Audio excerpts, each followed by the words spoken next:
बहुत से मुसलमानों को नहीं पता होगा कि आज कंप्यूटर के सॉफ्टवेयर का जो बेस होता है एल्गोरिथम जिसे कहते हैं, एल्गोरिथम वर्ड अल ख्वारिज़्म से डिराइव्ड।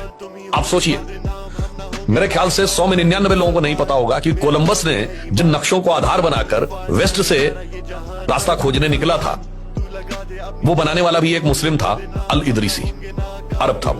वो इतना बड़ा ज्योग्राफी का जानकार था। यूरोप उतना एडवांस नहीं था कि उसके पास एडवांस नक्शे हों, वो नक्शा अल इदरीसी का था। अब एक इसमें कहानी है, तो उसके लिए बगदाद में एक बहुत बड़ी नॉलेज की यूनिवर्सिटी बनी। जिन्होंने इस्लामिक हिस्ट्री थोड़ी पढ़ी होगी उसको बैतुल हिकमत कहते हैं। हिकमत मतलब नॉलेज होता है, सेंटर ऑफ नॉलेज। आप सोचिए 10वीं शताब्दी तक इस्लामिक वर्ल्ड नॉलेज के फील्ड में यूरोप से आगे था। और आज मैं इसलिए कहना चाहूंगा, एक वो दौर था इस्लाम की हिकमत का, उसके बाद 700-800 साल, उसके बाद 600-700 साल के बाद यदि पूरे आलम इस्लाम में कोई साइंटिस्ट हुआ तो डॉक्टर एपीजे अब्दुल कलाम।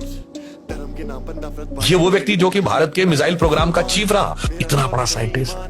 मैं मुस्लिम समाज से कहना चाहूंगा, एक दौर था, उसमें से एक किस्सा है जो मैंने पार्लियामेंट में नहीं बोला, वो मैं आगे बोले दे रहा हूं।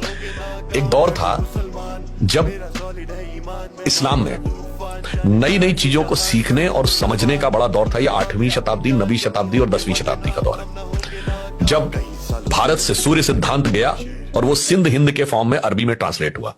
भारत से सुश्रुत संहिता गई और खलीफ अल मंसूर ने अल सुश्रुत के नाम से नया मेडिसिनल एस्पेक्ट हुआ। भारत से न्यूमेरिक्स गए। अब यूरोप वाले उनको अरबिक इसलिए समझते हैं कि वो अरब से आए। अरब में भारतीय जो ये हमारे नंबर से, इनको हिंदसा कहा जाता है, हिंद से आए। अब वहां से गए तो सबसे पहले अल खजार उसका नाम था, जो यहां से लेके गए, जिन्होंने इस पे कैलकुलेशन के लिए पूरी एक बुक बनाई जिसको शॉर्ट फॉर्म में अल जब्र कहा गया। बीज गणित या अलजबरा शब्द वहीं से आया। अल ख्वारिज़्म ने जो जिनमें भी बहुत सारा प्रभाव आपको ब्रह्मगुप्त और उनका जरा, खैर कोई बात नहीं, अल ख्वारिज़्म ने बहुत गहरी रिसर्च की मैथमेटिक्स को लेके। और जो बात मैंने पार्लियामेंट में बोली थी, बहुत से मुसलमानों को नहीं पता होगा कि आज कंप्यूटर के सॉफ्टवेयर का जो बेस होता है एल्गोरिथम जिसे कहते हैं, एल्गोरिथम वर्ड अल ख्वारिज़्म से डिराइव्ड है।